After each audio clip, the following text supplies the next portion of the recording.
This video has closed captions. I know that this video is already in English, but that is there for the hard of hearing. If you want to captions in another language, try turning on auto-translate. I can't vouch for its accuracy, but it was okay when I tried it.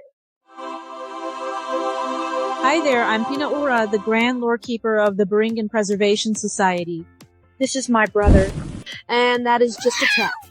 Welcome to my channel, where I take you on a thrilling cultural journey through the vibrant and diverse Philippines and beyond. From ancient traditions to cutting-edge trends, buckle up and get ready to experience the beauty and wonder of our world like never before. Episode 2. Exploring Adobo, from its origins to its modern-day variations. Once upon a time, sometime around 1613, there was a Franciscan priest named Pedro de San Buenaventura who published a Spanish-Tagalog dictionary called the Vocabulario de la Lengua Tagala. In this dictionary, he listed a tart viand as Adobo de los Naturales, or adobo of the natives, for its similarity to Spanish and Mexican dishes that went by the same name. This is to be the first record of the soon-to-be famous dish that would also be known to the world as Filipino adobo. So you are saying that the adobo of the Philippines has been in the archipelago long before Spanish colonization?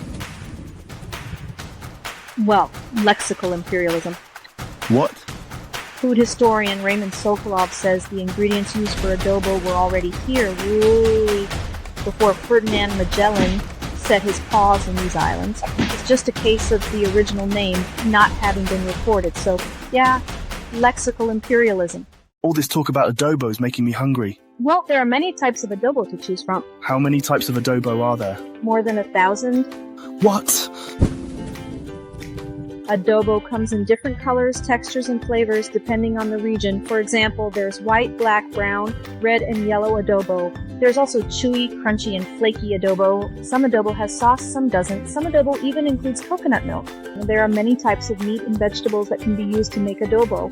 There's chicken adobo, pork adobo, chicken pork adobo. There's seafood adobo, vegetable adobo, peanut adobo. What else? I'm pretty sure I missed something. Comment down below what I missed. So, as you can see, there are many variations of adobo to try out.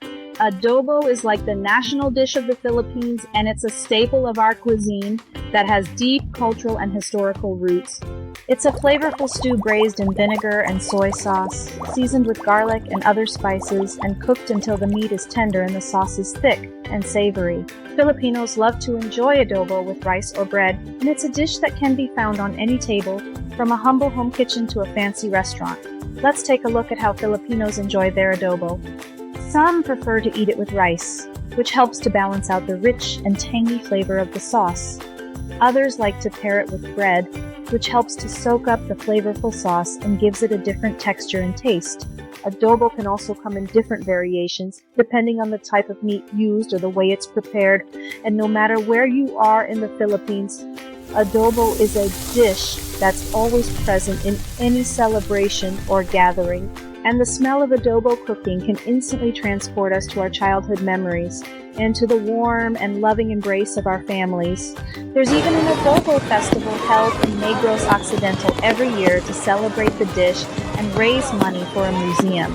In this festival, you could join an adobo competition, a writing competition, and even take some art lessons. Adobo is more than just a dish. It's a symbol of our cultural heritage and a source of pride. It's a dish that has united us and continues to bring us together no matter where we are in the world. And that is why adobo will always have a special place in our hearts and in our stomachs. You may be wondering if there are any health benefits to adobo at all. Adobo can be a flavorful and nutritious dish when prepared properly. It's important to choose lean cuts of meat to reduce saturated fat and cholesterol intake. I knew it! One serving of chicken adobo contains 271 calories, 30.05 grams of protein, 0.63 grams of carbohydrates, and 5 grams of saturated fat. Similarly, 1 cup of pork adobo contains 365 calories, 22 grams of protein, 7 grams of carbohydrates, and 27 grams of fat. One serving, 244 grams of adobo with rice, contains 3.27 milligrams iron and 43.92 milligrams calcium. That's surprising. However, it's important to monitor portion sizes and pair adobo with vegetables or whole grains to increase fiber intake and promote satiety. This can help with weight loss or maintenance. Taught by Big Nutrition. For example, you can pair adobo with broccoli, green beans, or brown rice to add more fiber to your diet. This can also help you feel full for longer periods of time. I'll have to try that. Overall, adobo can be part of a balanced diet when consumed in moderation and paired with healthy options. So go ahead and enjoy this classic Filipino dish, but don't forget to add some veggies on the side. Adobo is a staple in Filipino cuisine. With its complex flavors, it's one of the most well-known gateway dishes that introduces foreigners to the curious and nuanced world of Filipino food. But the question is, should there be a standard recipe for it? I haven't really thought about it. On July 2021, a Philippine technical committee was created to develop national standards for famous Filipino dishes like adobo. They established the committee to help market the cuisine on a global stage. However, critics argue that a committee cannot simply baseline a dish as Filipino recipes differ from region to region, and standardizing isn't the only way to promote the dish abroad.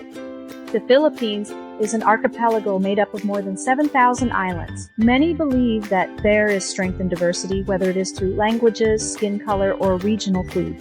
There are approximately 10 million overseas Filipinos, which is almost 10% of the total population. The Philippine diaspora has a long history, and it continues to have a significant impact on both Filipino communities abroad and urban spaces in the Philippines.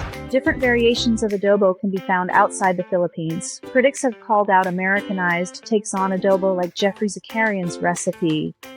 But Filipinos argue that legislating recipes would stifle a cook's freedom of expression. Uncle Roger don't have good feeling about this. Celebrity chef Gordon Ramsay had to choose between a bison and chorizo double-stacked burger and a pork adobo burger in a cook-off. Ramsay lauded the pork adobo burger's flavor and recognized that it used the Filipino favorite pan de sal instead of the usual burger bun. Standardizing adobo might not be necessary, but one thing's certain, it is a dish that continues to unite Filipinos and people from different cultures. Adobo is more than just a dish, it's a symbol of Filipino identity, a testament to hospitality, and a reflection of the country's history.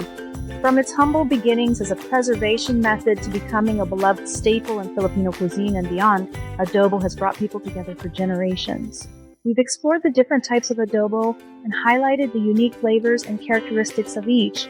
But it's not just about the food. Adobo is a celebration of Filipino culture, and it's often served to welcome guests into the home and during important celebrations and traditions. However, adobo isn't limited to the Philippines. It has spread globally with different variations and adaptations in different cultures. Regardless of how it's prepared, adobo remains a dish that brings people together and creates connections across cultures. If you're feeling inspired to try making adobo at home, here are some tips for you. First, marinate the meat overnight for maximum flavor. Second, use a combination of vinegar and soy sauce for the perfect balance of acidity and saltiness. And third, don't be afraid to add your own twist to the recipe. We hope that by sharing the history, culture, and preparation tips of adobo, we have given you a deeper appreciation for this beloved dish. If you have a favorite adobo recipe, we would love for you to share it with us in the comments below. And if you've never tried making adobo before, we encourage you to give it a shot. Let's continue the conversation and share our love for adobo together. Thank you for watching, and don't forget to hit that subscribe button and turn on the notification bell so you never miss a video. We'll see you in the next one.